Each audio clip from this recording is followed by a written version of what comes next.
Aqui, ó, temos o Valdiner, que vai também comentar alguma coisa.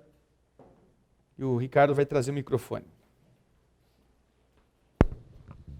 Eu era um jovem e morava em Franca, fui morar em Ribeirão Preto e não deu certo no trabalho. Fui trabalhar em Sertãozinho. Só que tinha uma outra pessoa que já estava, ou seja, fui cobrir um lugar. Se ele não fosse, eu iria continuar na empresa.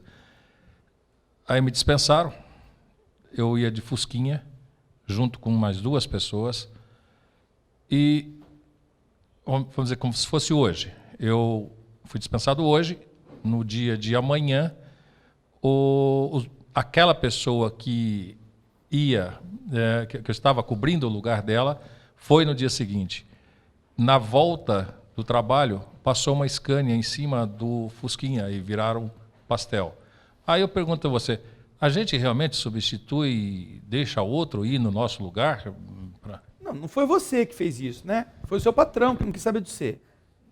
Não é? Porque ele, ele queria que você virasse pastel, ele teria mantido você no emprego.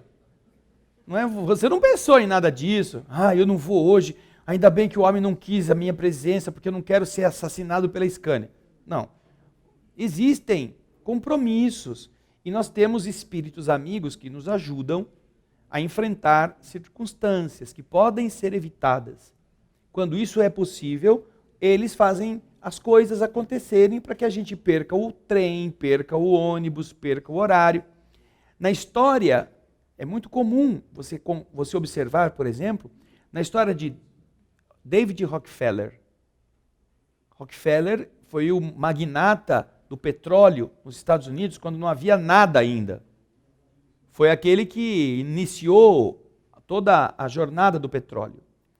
Ele tinha um encontro marcado com Vanderbilt.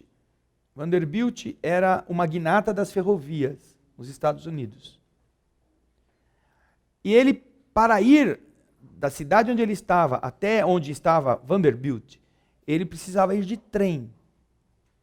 Então ele era muito religioso, católico.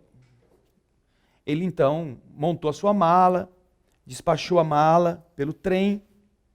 E quando ele pegou o transporte, era uma carruagem, para ir à estação, alguma coisa o atrasou e ele perdeu o trem.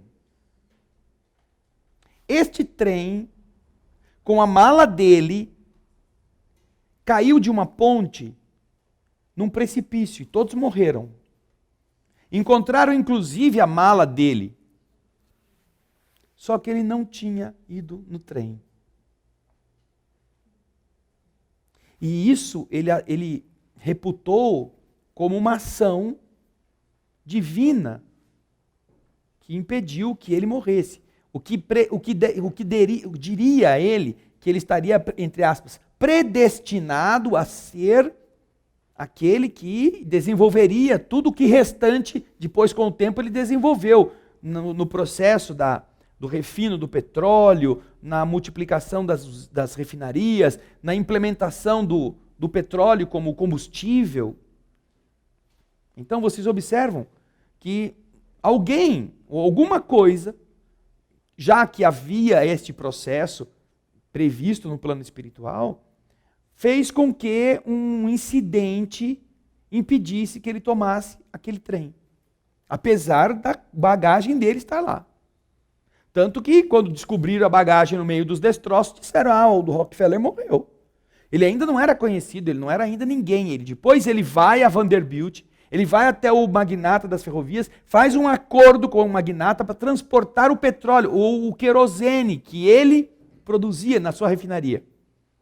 Ele tinha que abastecer não sei quantos vagões de querosene por semana, para garantir o preço baixo, e para fazer toda a população americana, que naquele tempo não tinha energia elétrica, tivesse lampião de querosene para iluminar seus lares.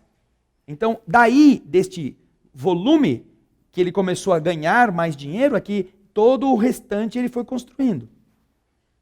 Então vocês vejam como isso que você está falando, isso que falou o Lucas, isso que falou o Júlio, são ações que parecem casuais, mas elas são tão inusitadas, tão anormais na nossa rotina, que você observa alguma força que por detrás organiza estes caminhos para que eles sejam diferentes. Quando isso é possível, não é?